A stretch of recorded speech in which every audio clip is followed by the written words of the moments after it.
This is Bill Kimler, co-host of the Black, White, and Blue in the South podcast. This Halloween, stand out from the crowd with ZJZDesigns.com.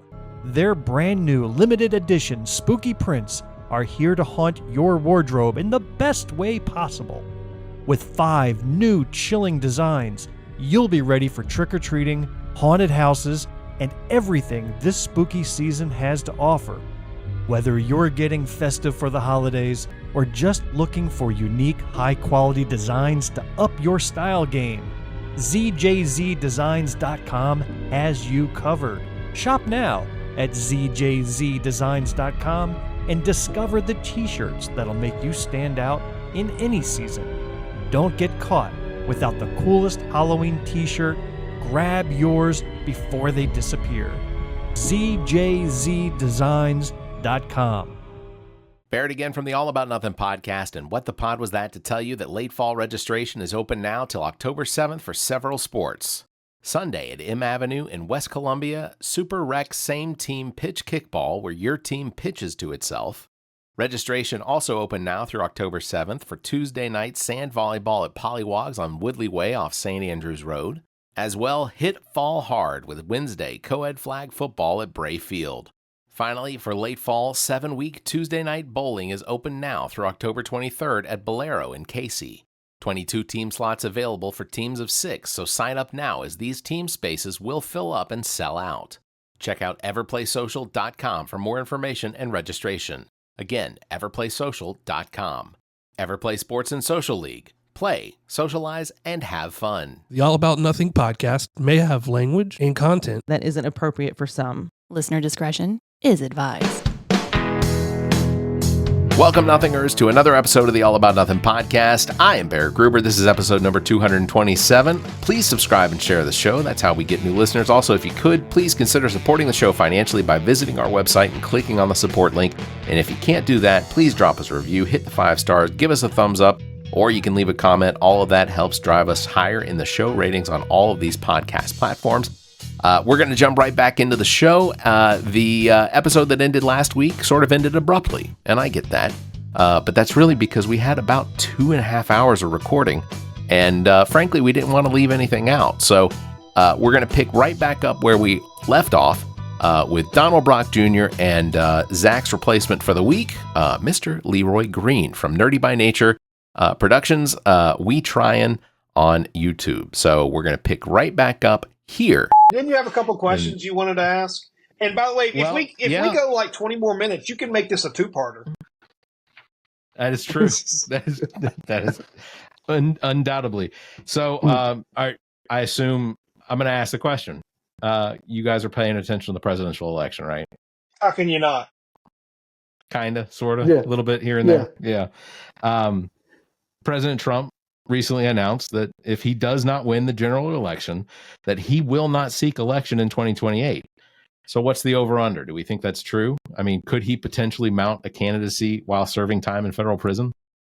So one, I don't think he's ever going to prison. I would agree with that. I think people need to let that go.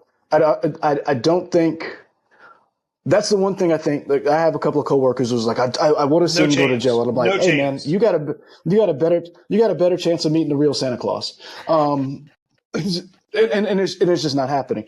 I do think it's going to be hard to run for election in a foreign country. So I think that's what's going to happen, because I don't. This is one thing I think, if you think about the type of person that he is, whether you believe the conspiracy theories or not, I don't think this is a man who's going to stay here if he doesn't have to and watch someone get a job that he thought is his. Yeah. And and you have to understand, when someone believes something is theirs, which he firmly believes this. Yeah. Whether you agree with the man or not, politics aside, he firmly believes he should be the president. He firmly believes that he won. If he loses the next one, do not think he's going to stay at Mar-a-Lago watching an inauguration. Do not think this man is not staying here, in my opinion. This is my humble opinion. Some people believe he's not staying here because the walls are going to be closing in. He's going to make a run for it, kind of like Russell Simmons. That's my opinion. I think that if with 3 likely court cases coming up, probably within the year after the election, I think that he will get on his plane and he will take off for either Saudi Arabia, Egypt, or Russia. Yeah, like that's a man who's not. If you think about the type of person he is, if you look at him, he's not a man who takes losing well. And if you look at him throughout his entire career, throughout his entire life, he has done whatever he wants, however he's wanted to do it. So for a contingent, for a large swath of the population, because I don't know if you watched the debate, one of the things Kamala said that really got under his skin was that people didn't like him, that his rallies were small, he lost the election, and that bothered him probably more than anything else. Well, he's still talking about it a month later. And so that's somebody who, again, if the country decides after this election, that's not what we want, do not expect to see him regularly in the continental or the lower 48.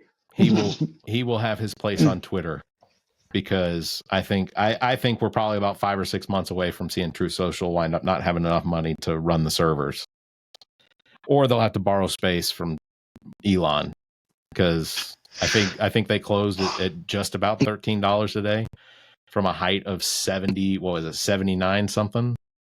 I mean, that's you mentioned Elon. That's probably another person who's probably not going to stay in the lower 48 in the next few months. I mean, while I want there to be an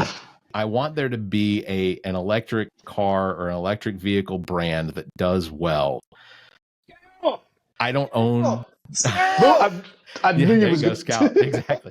Well, I'll just say I don't want anybody to take this the wrong way. It's not that I have any grudge against Elon, but I have ridden in 4 of the 5 Tesla models: the Cybertruck, and then the S, the X, and the Y. Mm-hmm. And of those 4, the Cybertruck feels the cheapest, even though I think it's the one that people seem to think is the nicest or whatever, or as far as like or the coolest or whatever. Mm-hmm. They are all basically just Dodge Neons with electric motors on the wheels. Like that is what they feel. It feels like it feels like a Dodge Neon. Do not no. I own the Dodge Neon, and you will not impugn the credibility of the Dodge Neon. I own the very first Dodge Neon iteration. I know how bad that car is, and you will not put that Cybertruck on it, sir. No. Take a ride in the Cybertruck. The Dodge Neon is a better vehicle. Oh yeah, no, the Dodge Neon is a better vehicle. I say that after I totaled it because the wheels almost fell off of it, the top rusted, and make a long story short, when I owned it, the cars had a bad problem with rust. And I knew because the top of my car, the paint chipped off of it. So I was leaving with a friend of mine, a woman I was dating. We left in her car. We came back and I looked and I was like, that car looks familiar. It was my car. Someone was stealing my car. Do you know how I knew they were stealing my car? Because I knew my rust spot from my Dodge Neon. So you will not impugn the great Dodge Neon by putting that goddamn geometry vomit. And I say that, and I actually like the Tesla cars. I actually like the cars, but I hate that Cybertruck. Go ahead, Brock. Yeah, you were saying something. Whenever I see the Cybertruck, it makes me think of Tron, like the 1983 version of Tron. And I said that to somebody, and they said, "How dare you compare that monstrosity to that great 80s sci-fi flick or whatever?" I'm like, okay, that's fair, because I did like the original Tron, and I liked the new movie that came out with the bikes and stuff. Yeah. No, I think the Cybertruck is hideous. It's not a truck. I've seen them up close. I've never ridden in one. I think it's just like, ooh, look what I can spend $100,000 on. I'm like, no, sorry.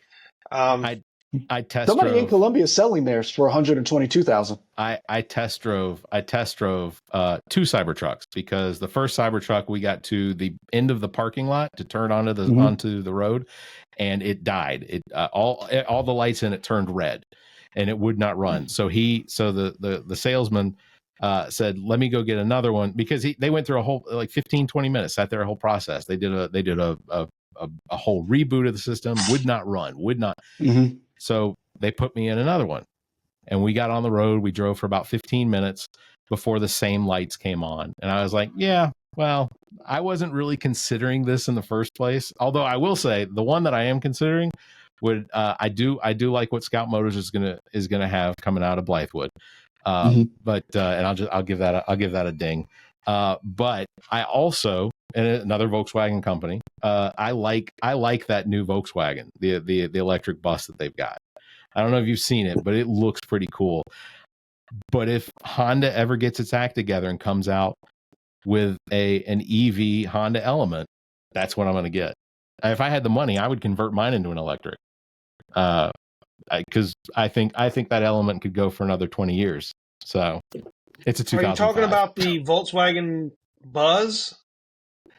The ID Buzz? Yeah, I think that's what they're calling it. Yeah, the ID Buzz. Yeah, that's ugly. Sorry. It's not about look, the Honda Element's not a pretty car, but it's the most utilitarian vehicle on the road. You can hose it out. You know? Yeah. My buddy had I'm an not Element. gonna. It's got rust holes in it, I'm sure. That well, if you park it in 5 Points right now, it'll wash itself out. It might. Away. Well, guys, I want to thank you both very much for being on the show. Leroy, thank you for standing in for Zach. I'm here for you. He's got a lot of weird hair now. He does. But he cut it. You guys haven't seen his hair unless you've been watching any of the most recent episodes. He had to cut his hair because he took a new job at Michelin. So if you guys are interested, he's got a Michelin allowance that, if you're coming up on replacing tires, send us an email. It's the show at theallaboutnothing.com. I'll forward those over to Zach's work email. We'll get that taken care of. But Leroy, thank you very much for standing in for Zach. It's always a pleasure to have you on. When you hit me up, I was like, I'll get off work and I'll go to another office and I'll sit under these nice, wonderful lights because my office does not exist. And yeah, they offered me one and it was very weird here. They were kicking people out of offices and I was like, I don't want one right now. You guys seem to be very territorial about them. I was like, I'll stay right here. I'm still at work. So my wife was texting me, making sure that I'm still alive and I didn't die in a flood because there are a lot of roads flooded out. Yeah. And there are a lot of people. When I drove back into work after picking up my son, his school closed, there were 3 accidents on 77 going to Charlotte. Goodness. 77 was blocked for 10 miles going to Charlotte. Yeah. That's insane. It's all, it's this Hurricane Helene. I know we talk about climate change and sometimes on here, but I think the likelihood, look, here's a simple fact for people that either deny climate change or they go along with climate change. We are still technically in an ice age. As long as there is ice at the poles, we are still technically in the ice age. We do not exit the ice age until those poles have no ice. So that's just a fact. Just so everybody knows that the 3 named storms that have hit the coast of the U.S. are all female. So I don't know if it's climate change or attack of the gender wars, but the females are winning this year. I was gonna say, here's a trivia question for anybody listening. You can email the show at theallaboutnothing.com. The one that there's 3 of us on here, and only one of us is not married. Who can make those comments? I would make those comments anyways. He would. I believe he him. would. I didn't even get a comment about what I thought about Trump and where he's going to end up. He said, it's not that big of a deal. I agree with Leroy, though. He's not going to end up in jail. And I think that he stacked the Supreme Court, and he's got 3. I don't see him. He's not going to go to jail. He might get convicted, and most of the crimes that he's been accused of they're not where you send somebody to jail. They're just not. they're not prison sentences. And also he'd be a first time offender, and so they don't send somebody worth $4 billion to jail. They just don't do it. And also it complicates the fact that he's a former president and he has Secret Service protection 24/7. You don't stick a former president in jail. Now, he may get subject to house arrest or something like that, but again, will he mount a campaign in 2028? No. He'll be 82 years old if he's not dead. So, and I'm not advocating that I know anything that somebody's going to get him or old age or anything. Who knows? But at some point, just like anybody else, he becomes one with the earth again. So no, if he loses, I don't think he mounts another campaign. I don't think he's going to leave the country. I think he has too much pride to leave the country and essentially run away. That's because he would be labeled a coward and a deserter, and he's already been tagged that one time. So, He's already a coward and a deserter. It happened in the 70s. Like I was saying, with Vietnam. So, my foot hurts. But nevertheless, I don't think he does that. I think that he'll plant his flag in Mar-a-Lago, and he'll fight and fight and fight, and he's got enough money to do it. And they'll run it all the way up to the Supreme Court, and then they'll throw him a bone because he's stacked it. Yep. I will say that that I agree with. I do. I think and this comes purely from someone that believes that the Supreme Court should not be partisan. And if it's going to be partisan, that it at least needs to be even. That you have moderates in there that will offset some of the Clarence Thomas and the Alitos. I think that once the election happens, I think that would be the best opportunity. Once Kamala gets the win, and Joe Biden can then do what he needs to do that would potentially take away from her votes if it did happen before the election. I think that Biden needs to go ahead and pack the court, go ahead and bring it up to 13, even it out, give the moderates and liberals a 1-point lead, and then from that point on, we don't see any new Supreme Court justices because Clarence Thomas has no point in being on the Supreme Court if he can't make a decision go in the direction of some corporation that's given him money. Same with Alito. I think that at that point, if the Democrats are in control of the House and the Senate, that they go ahead and impeach John Roberts, because it's under John Roberts' watch that this entire fiasco happened, and he did nothing. And he was considered, I considered him to be sort of moderate, but he allowed for the Supreme Court to basically become what it is. And he didn't put any cap on anybody. He didn't hold any of the extreme conservatives. I think you see Kavanaugh and Comey Barrett. I think you see those two become the moderates they probably already were. I don't think that they are the extremists that they've been portrayed as. And then you just, as people retire, you let the court work its way back down to 9. And here's the thing. That's I love that you believe that. I like that you do. It's never happening. What I will say is what the Supreme Court needs is ethics reform. Not gonna they hold themselves responsible. Hold on, and you have a better chance of ethics reform coming from Congress than you do them. And I understand the argument of expanding the court. I understand that. You're never going to get enough support to do that unless you get a supermajority in both the House and the Senate. Sure. And the way our elections are set up, you're just not going to get that either way. So the best thing that you can do is have Congress agree to an ethics reform and ethics for Supreme Court judges. They're the only judges in this land that do not have to follow any ethics code, legally any ethics code. I think you have a better chance of that than any of the things that you mentioned. And right now, the idea of, and I will say this to both parties, and I don't remember who said it first. You got to win elections. And that's the problem with a lot of people, whether on the left and the right.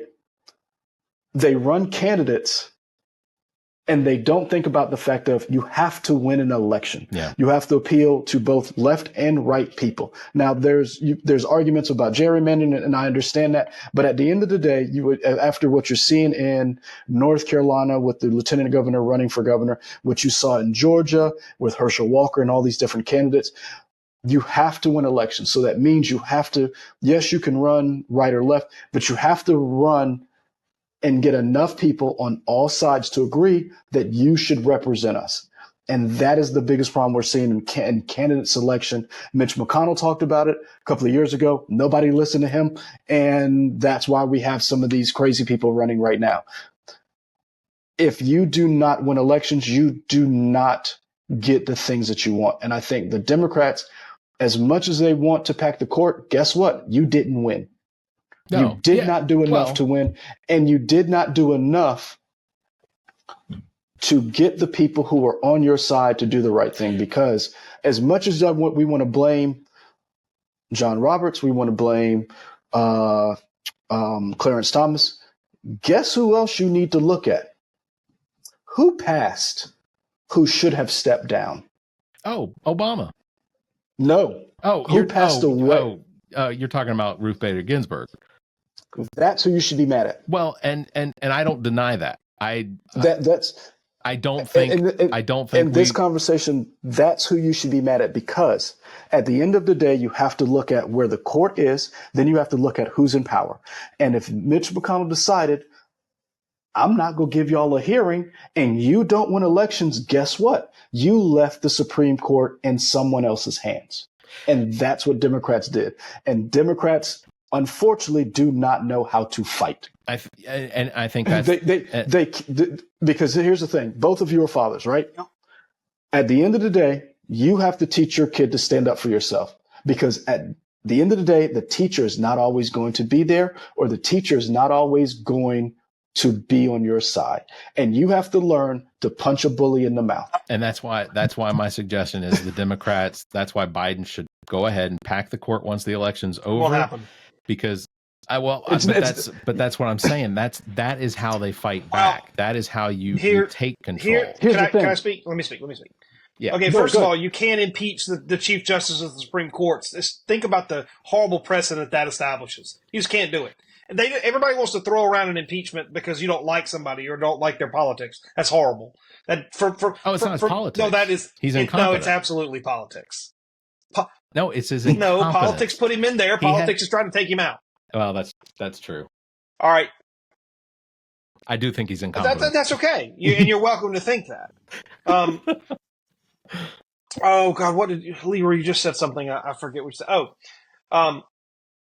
The difference between Republicans and Democrats, and I will summarize this for you in one very clear, concise sentence. When Republicans are in control and have power, they use it. When Democrats are in control and have power, they don't. That is why you see a 6-3 conservative majority on the Supreme Court. That's why for a lot of times you don't get a lot of major legislation. You get some when Democrats are in control, but you get a hell of a lot more societal moving and economical moving policy come out of D.C. when conservatives are in control, Republicans are in control, because when they get the majorities, they are not afraid to use the power, and they say, damn the consequences, this is what we're going to do. It's like Leroy said, you got to win elections because they win elections.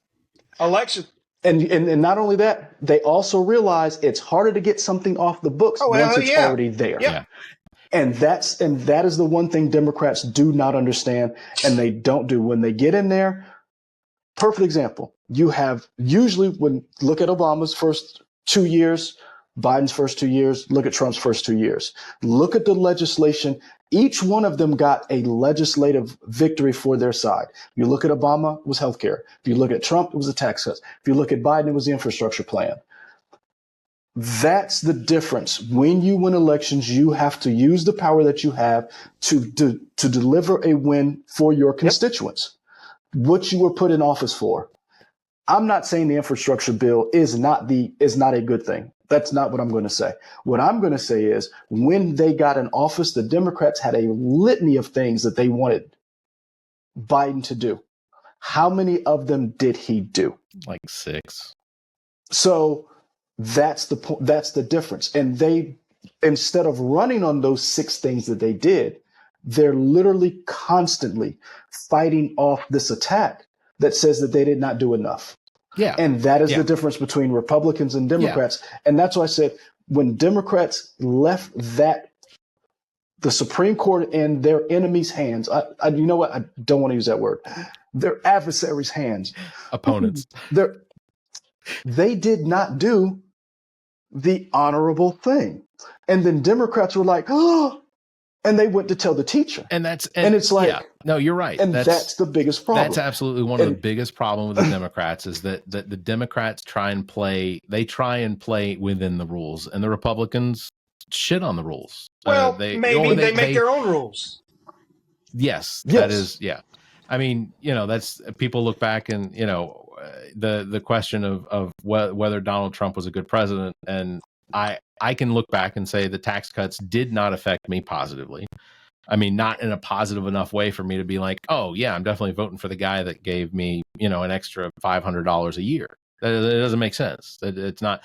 I would rather see somebody come up with some sort of a public option for healthcare than me having to pay $1,600 a month in insurance to a premium to an insurance company that's going to cap out at $80 billion in profits this year.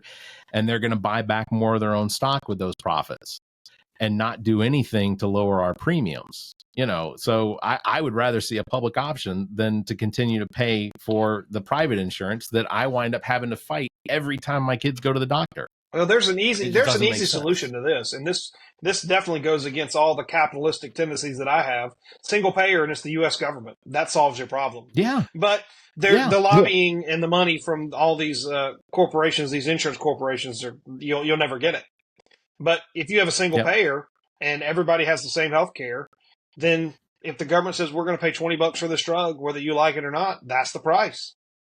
And now that falls back under socialism. And there's going to be a lot of people that say, we don't like socialism. But unfortunately, a lot of people don't realize we have a lot of socialistic tendencies in this country. You get shot. If I pulled out a gun, full disclosure, this is not going to happen. But if I pull out a gun and I walk up to somebody and I shoot them on the street, and then I carry their ass to the hospital and I wheel them in there and say, hey, we got a gunshot wound here, whether they've got insurance or not, they're going to get treated. And if they can't pay for it, c'est la vie. So be it. We have that already. So, we have welfare. We have social services, blah, blah, blah, blah, that for helping people out. So, there are people like, oh, I don't believe in socialism. We've got a blend. We don't have pure capitalism in this country. Capitalism is a good thing. Some of my Democratic friends love to say, and I'm not saying I'm a Democrat or Republican, they would say greed. Greed is the problem in this country. Greed is actually the number one, in my opinion, innovator in this country. That's why we have all this ridiculously awesome stuff that we can communicate on a Thursday night at past 8 o'clock on my phones or on computers, and we can talk to each other in real time because somebody's like, hey, I want to create this thing and I'm going to use it to make a lot of money. Greed is responsible for a lot of innovation and a lot of cool things. Uncontrolled and unbridled greed can be bad, but no, I fully believe in in capitalism as long as there is regulations to it that prevent it from some of the issues that we see now in our defense program, or the fact that our and this isn't anything against the military or our defense, the Pentagon or anything like that, but it's basically $1 trillion a year now that our country spends towards our defense. And while I certainly appreciate that the some of the spending, I would also like to see some of my friends that are veterans. I would love to see that the Veterans Affairs be fully funded out of the defense program. In a way that actually shows the veterans that, hey, we appreciate all the things that you've done, or the sacrifices that you've made, or the limbs you've lost for the why we get to be here. Those are that should be a much larger chunk of the defense spending. But that's not defense spending. So I would say to that, that's not defense spending, and that's not what defense spending is for. It should be, but that's not what it's for. What I would say is you could have that. The biggest problem is the one problem everybody fights over is education. We do not have a educated populace to actually look at all the things that are important to you, because everybody's tired, man. Everybody's working hard. Everybody's busting their ass trying to take care of all of these different things. So they have to want to be involved. They have to want to learn what issues they're facing. Next time you're out, when you're talking to somebody, ask them who their state rep is. I bet you they ask won't them be able who's to on tell county you. council. I know. And that's part of you don't know. Nope. I know. But I mean, but to Brock's point, Democrats, Republicans, whoever you are, all problems are local. And most of the things we get hyped up for the presidential election, we get hyped up for that, when it's actually the midterms is what we should really be focused on. Oh, yeah. And that is the biggest problem, that we do not have an educated populace who pays attention to the things that are important to them on a regular, everyday basis. And not to bring it back, but it does, if you look at something like Soda City, if you look at something like Soda City Comic-Con, the idea that we don't have to go someplace else to enjoy something that is part of our nerddom, part of that pop culture ecosystem, the only way that this can grow, that Brock has talked about, is that our city leaders have to get involved. Me and Brock have had this conversation quite a few times. The reason why San Diego is San Diego Comic-Con is because San Diego invested in San Diego Comic-Con. The city shuts down the downtown to where you cannot drive through certain parts. They literally turn it in where there are bus lanes. The local community, the hotels that are from the airport, have an entire shuttle system that runs every 15 minutes downtown San Diego. The local restaurants, the local bars, everybody gets involved. Yeah. And that has to happen on a city and a county level. And until our city politicians start paying attention to that, if you want to grow and you want to not necessarily beat or be better than, but if you want those economic dollars to flow, like in Greenville, like in Charleston, like in Myrtle Beach, then you need something here that is going to attract people to this place. And that is the one thing that I have a problem with, not to bash city council or the city. That is the one thing that I've always had an issue with when it comes to Columbia, that you have this huge monolith of a university, and we're a capital city. We have an airport, and you let Greenville grow and be a better destination than Columbia. One of the largest army bases in the country. Yep. There. You literally, Fort Jackson literally trains 75,000 troops a year. And Columbia has. Think about that for a second. How does Greenville grow faster and better than Columbia, South Carolina, that has the University of South Carolina, Benedict College, Allen University, that has Fort Jackson? How do you let Greenville outgrow you? Well, it is and you have the state capital. Part of the problem is the residency here in Columbia, South Carolina is seasonal, and that university is part of the problem when it comes to Agreed. Columbia, South Carolina, because per capita of the SEC colleges in the in the Southeast and up to Missouri over to Texas, we have more student housing availability per capita than any other university in the Southeast. We have student housing that in some cases is going unoccupied because they just continue to build student housing. It is insane. And I think that is part of the problem for Columbia as to why we don't see some of these venues getting their expansions, is because every time property comes up, University of South Carolina gets somebody to go in there and buy it for them. Yeah. Mm-hmm. And that to me is also go ahead. Big down. Well, I can also shed a little bit of light on this simply because Richland County, we talked about taxes, right? We talked about cheap taxes throughout the state, but Richland County has some of the highest taxes in the state. And it has a lot to do with the tax base. And quite to simply put, especially in the city of Columbia, think about it. from a tax perspective, how much property from the city and the county's perspective is off the tax roll? All the university, all the military, all the government, all of the religious, all that no tax revenue. So what do they have to do? The businesses and the residents have to shoulder the tax load for the city and the county, and it creates a very unattractive place for businesses to come and expand. Now they've gotten creative.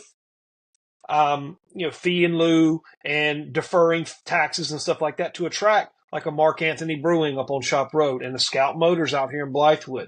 I saw today that Google is going to invest $3.3 billion in Berkeley and maybe it was Calhoun or Dorchester. It was Dorchester and it might have been Berkeley, but it was a couple of low country counties where they've already got a data center and they're building one or two more and they're expanding another one to do a lot of the AI processing and data warehouses and stuff like that. I mean, that's a $3.3 billion investment in South Carolina, and they're certainly not coming to Richland County, but they're going there because it's fucking cheap.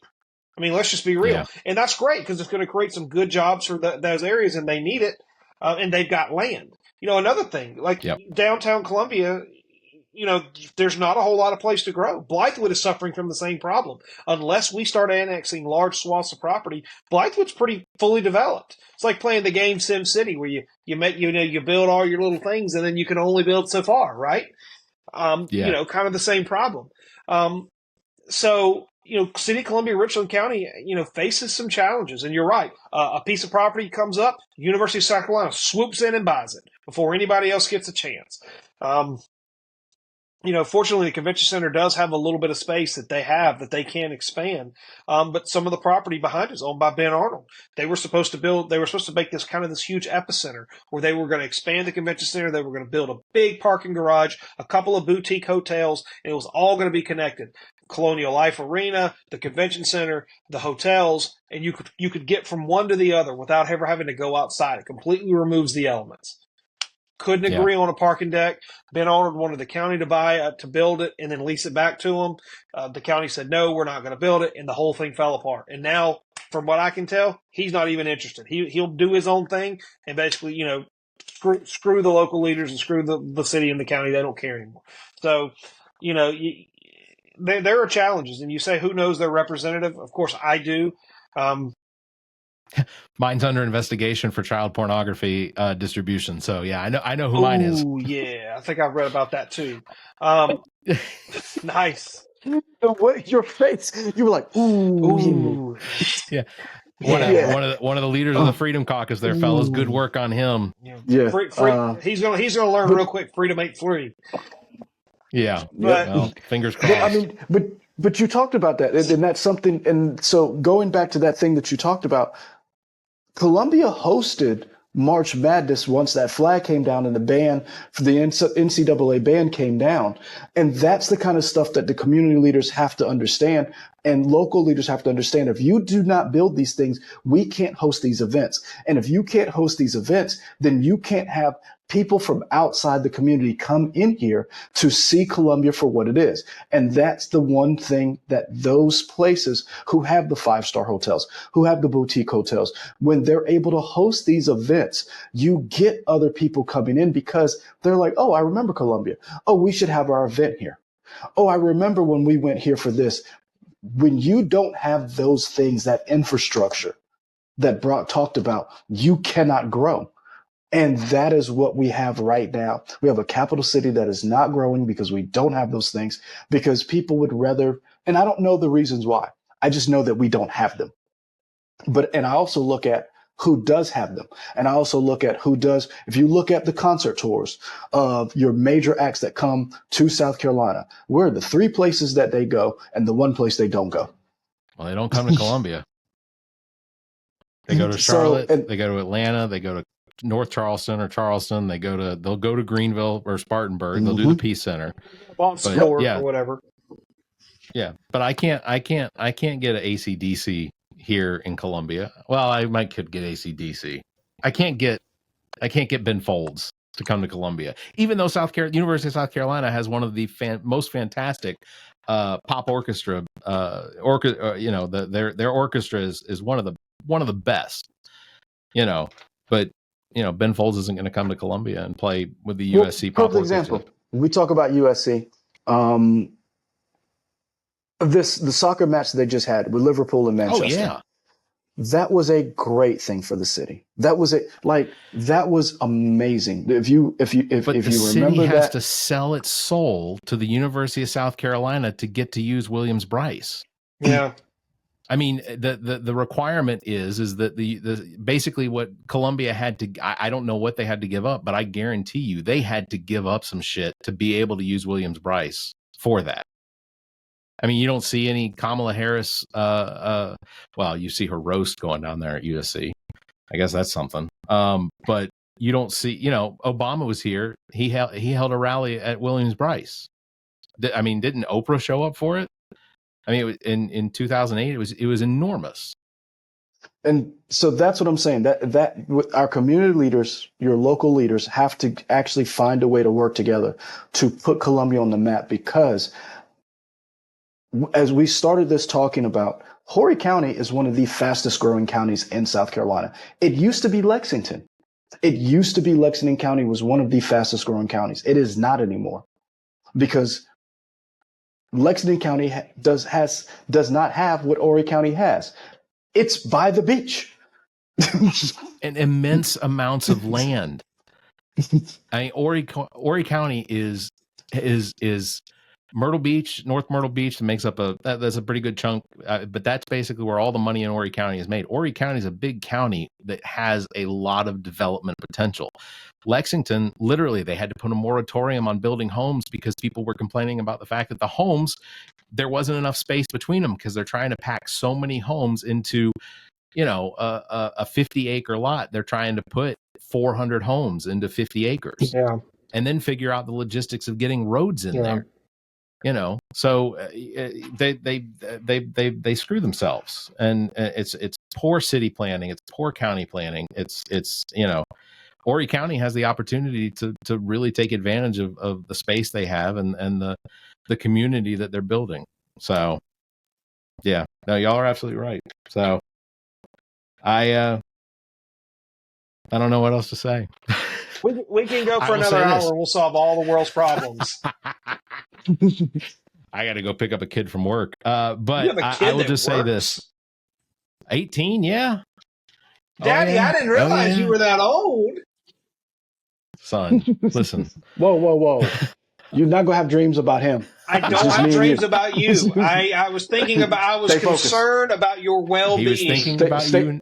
He was thinking about you in bed. Stay focused. Look, I'll just say this.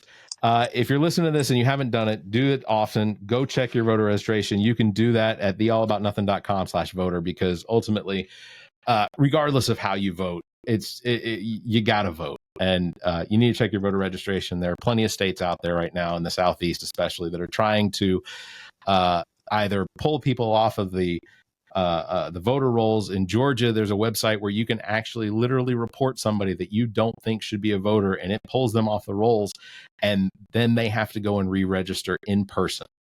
Like there is some nonsense going on in the country when it comes to the voter registration and things like that. South Carolina, I also want to make sure people are aware there is an amendment question on the that could potentially change the Constitution here in South Carolina.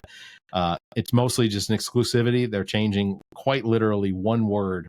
I say literally. They're basically changing one word about who has the right to vote in South Carolina to make it make it more exclusive and less inclusive.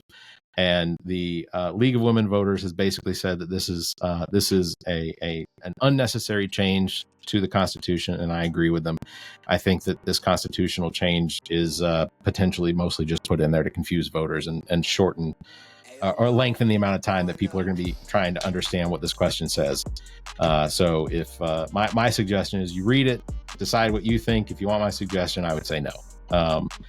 That is my opinion, but I think that it's the right way to go. I think that anything that makes things more exclusive and less inclusive is probably to the detriment of the community. So that going to do it.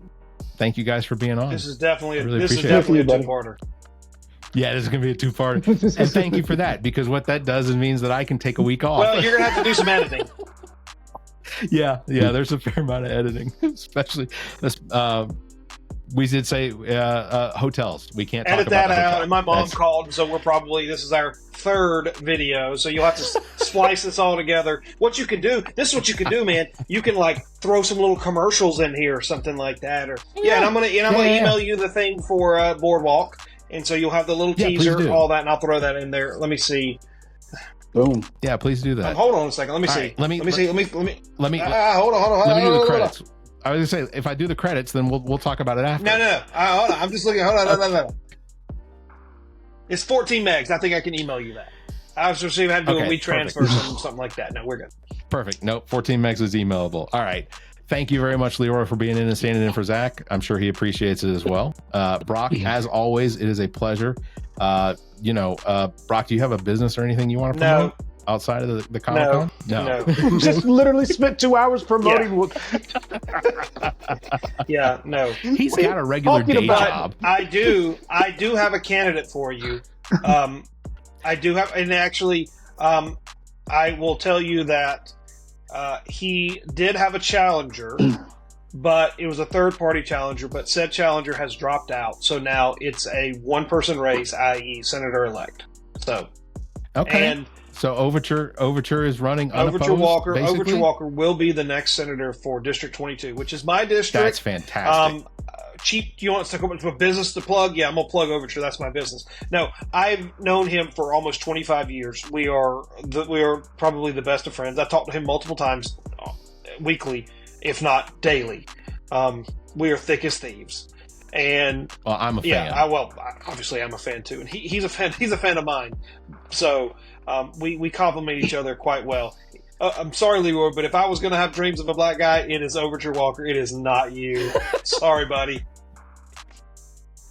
I just took that as a challenge. I will get back in the gym. Challenge accepted, right?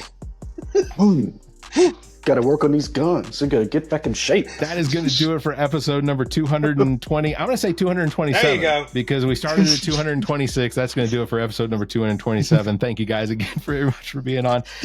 Links to past episodes, podcast platforms, and merchandise and social media available at our webpage, theallaboutnothing.com. And if you think our financial model of giving away free content and entertainment is silly and you're in the giving mood, why not become an official Nothinger and support the show monthly? Members get early access to this episode as well as exclusive content, or you can make a one-time donation through the same link. If you'd like to be part of the show, you can call and leave us a message, 803-672-0533. Email this show at theallaboutnothing.com, or you can join our Discord server. Links available at theallaboutnothing.com. Thank you all very much for listening. You all stay safe, be kind, and have a good week. Also, keep your hands to yourself. That's most important. Stay dry. Do not drive through standing The All About water. Nothing podcast is produced and engineered by me, Barrett Gruber. Thanks to Cake for our intro music, Sick of You. You can follow everything Cake the band at cakemusic.com. Thanks to Muff the producer for our outro music. You can follow Muff on Instagram at Muff the Producer. I am Barrett Gruber. You can follow me on Instagram and Twitter at Barrett Gruber, or visit my Linktree /Barrett Gruber. Want to support the show? Visit our webpage, theallaboutnothing.com, and become a member. There are several tiers available, including memberships that give you early access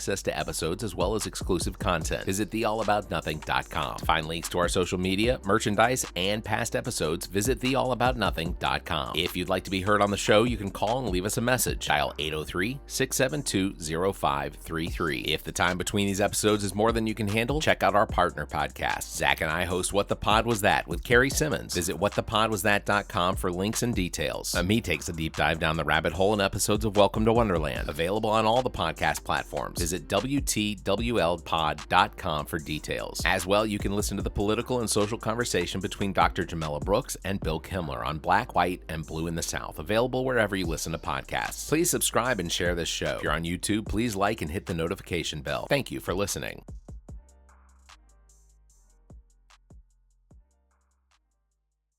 The preceding podcast is a product of Big Media and copyright 2024, all rights reserved.